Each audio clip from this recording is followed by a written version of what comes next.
अंडरवर्ल्डचा बेताज बादशाह दाऊद इब्राहिम, ज्याच्या नावानं अख्खं जग धडधडतं, त्यालाच एका डकेताने थेट आव्हान दिलं. भावाला समोर ठेवून दाऊदला रडायला लावलं आणि अत्यंत क्रूरपणे त्याचा काटा काढला. धुरंधर 2 चित्रपटाने ज्या जखमांवर पडदा बाजूला केलाय ती गोष्ट आहे रहमान डकेत आणि दाऊदच्या रक्ताळलेल्या शत्रुत्वाची. तर चला पाहूयात नूरा हत्या आणि त्यामागील रहस्य. नमस्कार, मी प्राची शिरकर. आपण पाहत आहात प्रहार न्यूज लाईव्ह. ही गोष्ट सुरू होते 2009 मध्ये. कराची मधील कोट्यावधींच्या जमिनीवर दाऊदची नजर पडली. 400 कोटींची जमीन फक्त 1 कोटीत हडपण्याचा दाऊदचा डाव होता. मात्र मध्ये आला लॅरीचा रॉबिनहुड, रहमान डकेत.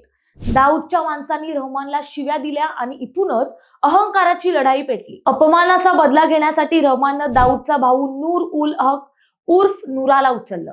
एका फार्म हाऊसवर नूराला डांबून त्याला नरक यातना दिल्या गेल्या.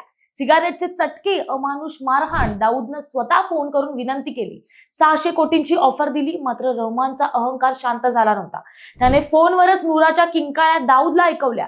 शेवटी गोळ्यांनी नूराच्या शरीराची चाळण करून रहमाननं दाऊदचं साम्राज्य हादरवून सोडलं. दाऊदने जगाला सांगितलं की भावाचा मृत्यू हार्ट अटॅकने झाला. मात्र सत्य काही वेगळंच होतं. आज धुरंधर 2 या चित्रपटात हाच थरार मोठ्या पडद्यावर मांडला गेलाय. रहमान डकेतचा एन्काउंटर पोलीस अधिकारी असलमने कसा केला आणि यामागे रशीद पप्पूचा काय हात होता याचं फिल्मी चित्रण दिग्दर्शनानं केलंय.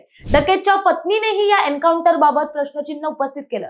पाकिस्तानच्या न्यायालयानेही याचं उत्तर दिलेलं नाही. त्यामुळे अंडरवर्ल्डच्या इतिहासातील हे असं पान आहे जिथे दाऊदला पहिल्यांदाच हार पत्करावी लागली होती.